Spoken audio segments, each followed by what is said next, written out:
Morning guys, and welcome back to the channel. And today I'm at the old cemetery on Southampton Common. Really old cemetery, as you can probably see from the burial tomb behind me. It's got a lot of history and some very important graves. You got a lot of the Titanic dead, they're all buried here, and also the Commonwealth war graves, lots of them here as well. And such an eerie place. I did actually come here last night, but I couldn't come in because all the gates were locked. But yeah, really old place, and lots and lots of history. I'm going to go around. I'm going to try and find some of the graves of significance to talk about. And I mean, this monument behind, Grade 2 listed.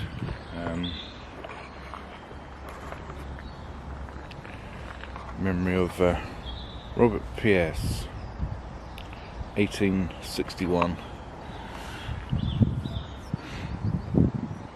Must have been very wealthy to have a monument like that built on his grave.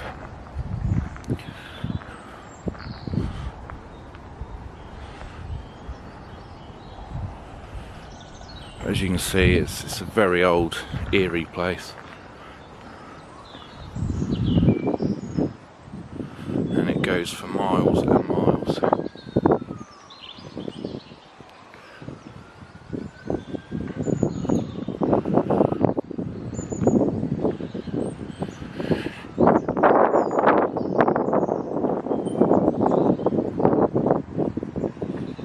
There's one of the Commonwealth ones.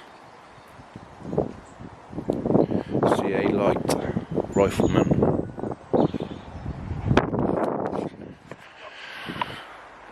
I think the wind's going to be a bit of a problem today as well. Although yesterday when I tried doing this video I couldn't, because it was absolutely peeing it down. I mean, the rain was ridiculous, as was the wind. So I sort of gave up and thought I'd come back today, and it's turned out quite nice. So yeah, a bit of a win there. So I'm going to keep it walking, see if I can find something, and I'll get back to you in a second.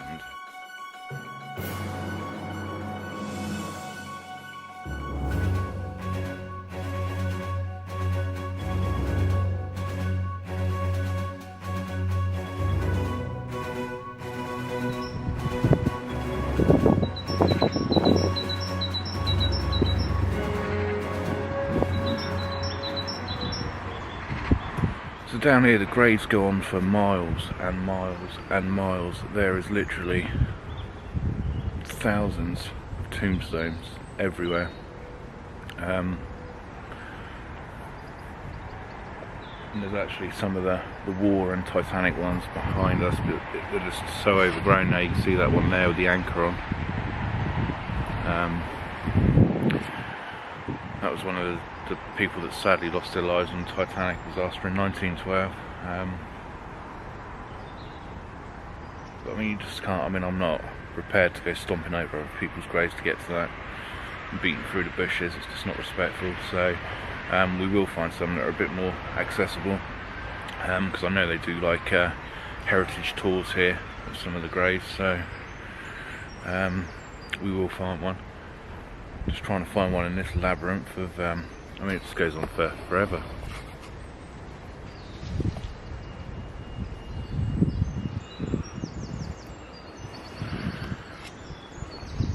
We'll find one, keep looking.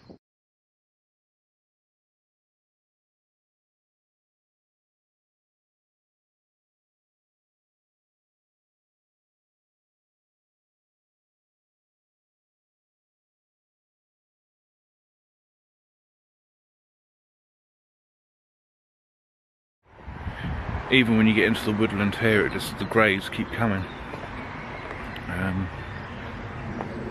All around us.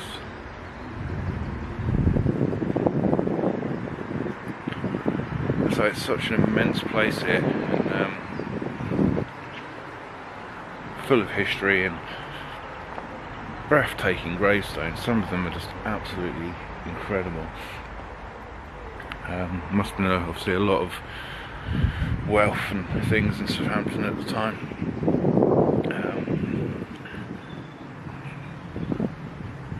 Just an absolutely amazing place.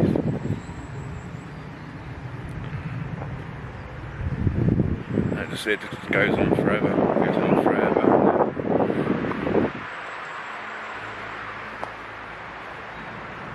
A couple of lone ones there.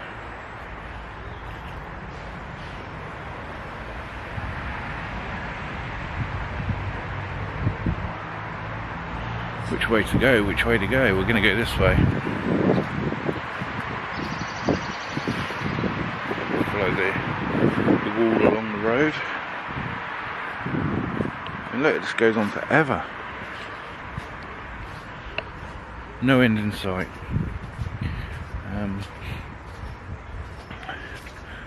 I mean, the common is absolutely a massive amount of space anyway. And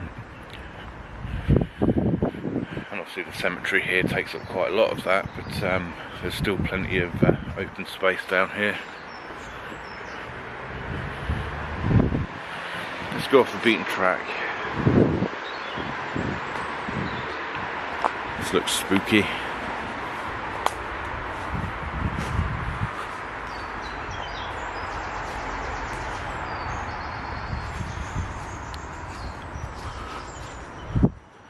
Just walking, coming to a clearing up here.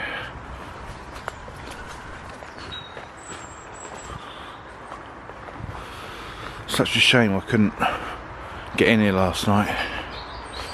This would have been absolutely amazing to look around in the dark.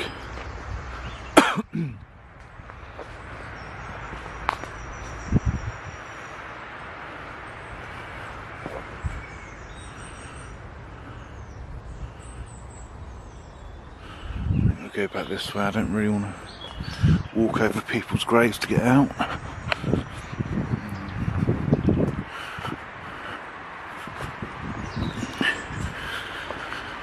I know a lot of you are probably thinking, oh, what you on about, you know, just walk over them, but I have a little bit more respect than that. Passed away or not, you know, it's just a bit of common decency. There's plenty of unoccupied ground to walk on. Why should I walk over a grave?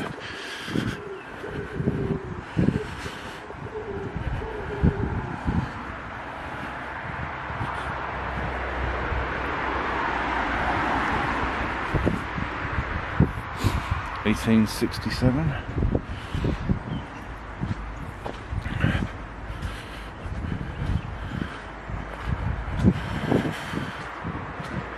There's so many early graves here, it's unreal.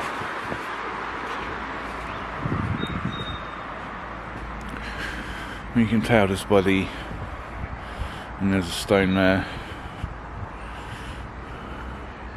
which I can't make out a date on, but the fact that it's got a massive tree in front of it. It's got to be a good 200 years old. Look at it, it just goes on forever.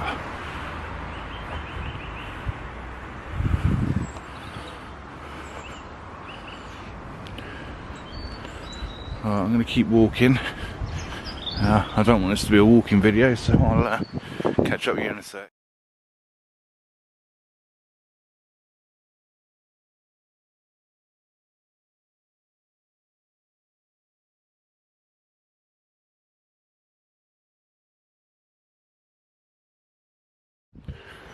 Amazed by the amount of maritime graves here, but then Southampton being a maritime port, you know, it's not really hard to believe, but yeah, there's a lot of them.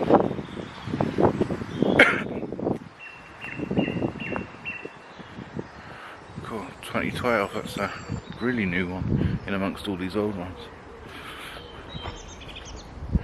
Some of them are so magnificent now, and they've just rotted away. I mean, look at that carving of a Cupid or an angel there.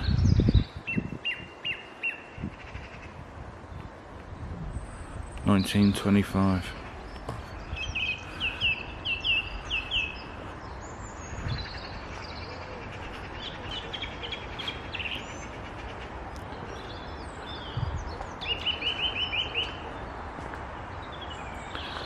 I've actually cut the end off because it goes on for forever, and you know, I've decided to cut it off a bit because quite easy to get lost in it. What's this one?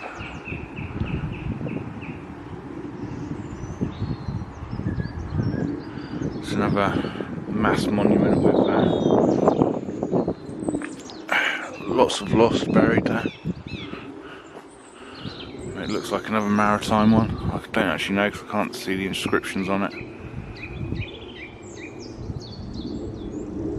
Phone.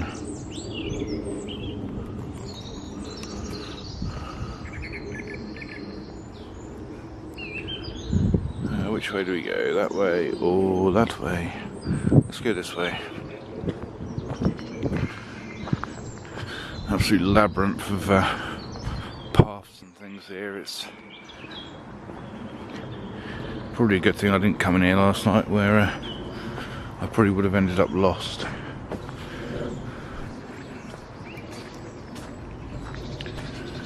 There's even graves in amongst all the trees there. It's just such a shame they've just been taken over by brambles and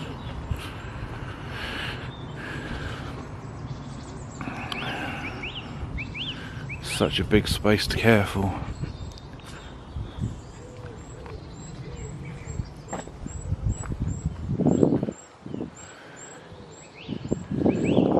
Which way? Let's carry on going straight. Alright, catch you in a sec.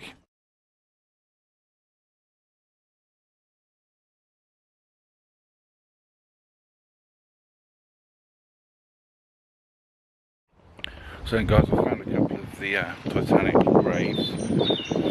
One here.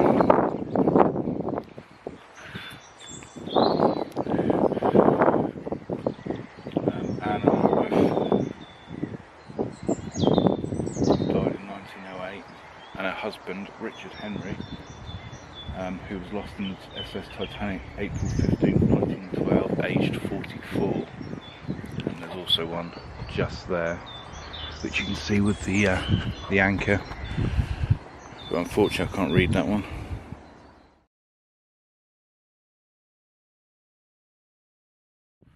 I think I finally worked it out. Sorry about the wind. Wind's picking up again. But I think all the ones marked with blue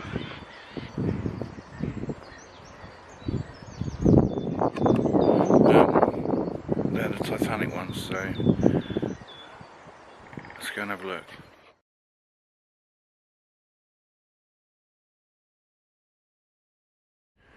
Right, yeah, I was right. The blue sticks do mean the Titanic gravestones, and I'm going to show you one just over here in a minute. It's really interesting because they put kind of a modern twist on it, which is a good thing because it keeps history alive, but also I just think it's really weird, but a really good idea.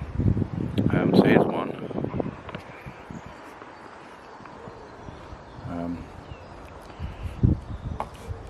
Arthur Burroughs, lost in Titanic 1912, aged 34.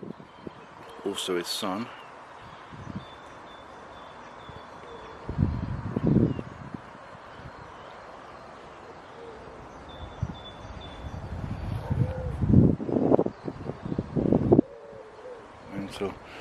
And this is one I was talking about.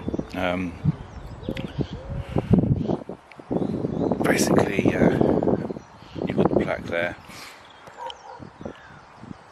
Henry Dennis Witt. He was a fireman on the Titanic, lost at sea, April 15th, 1912, age 37. But round the side there,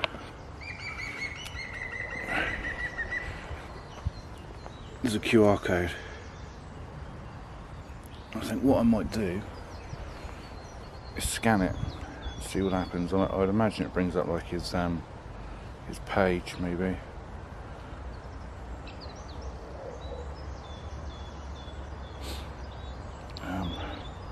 Give me a second, I just need to find my code reader.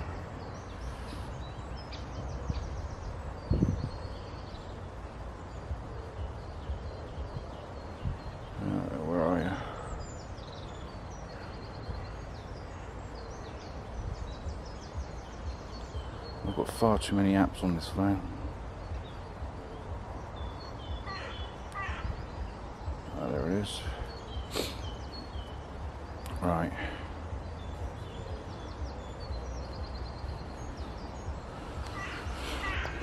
So let's scan it and see what happens.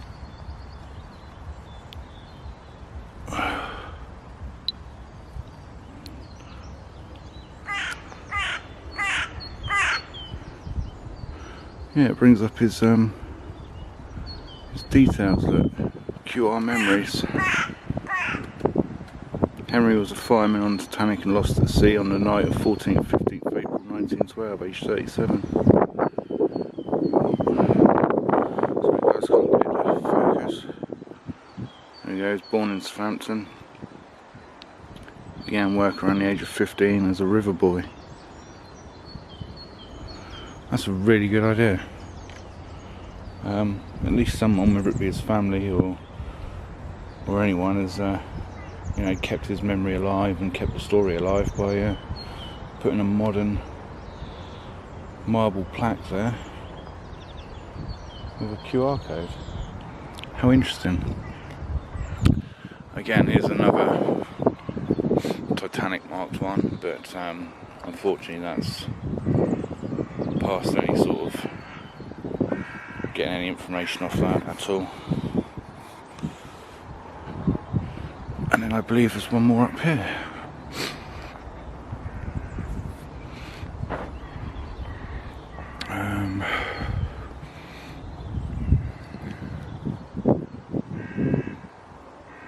Right, won't be that one. It's going to be this one in the middle, which again,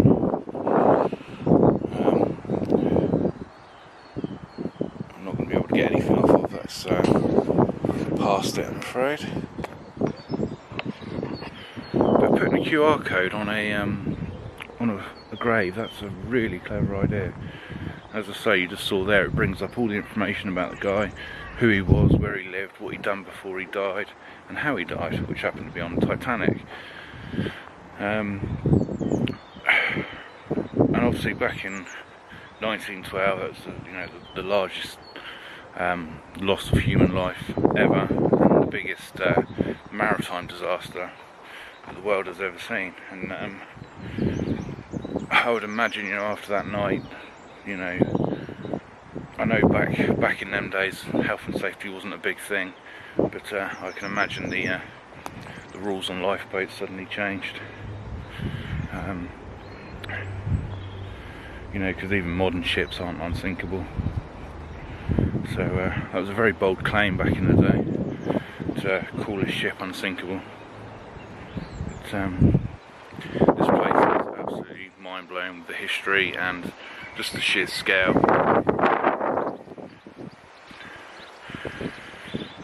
But I think I need to stop talking because the wind's picking up. I'll see if I can find anything else as we sort of head back towards the gate in the car. And, if not, I'll see you there and we'll sign off.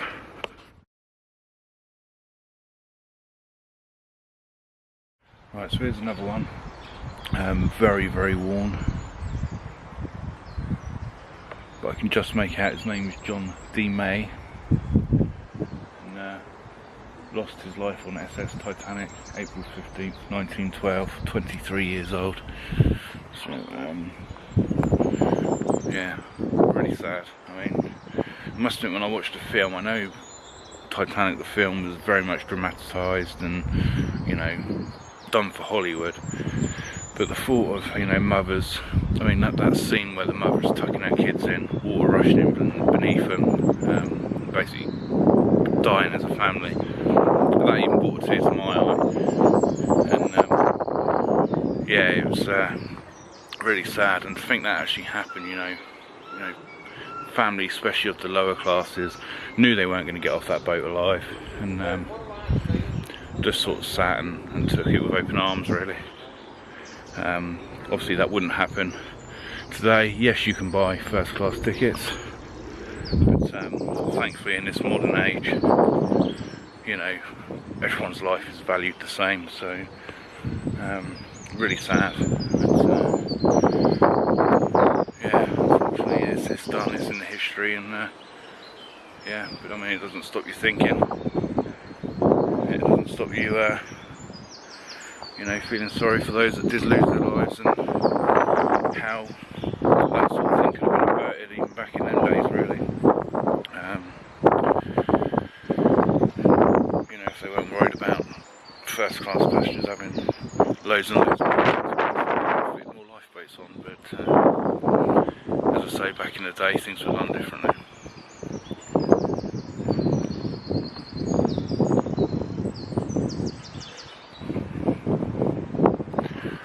Yeah, sad.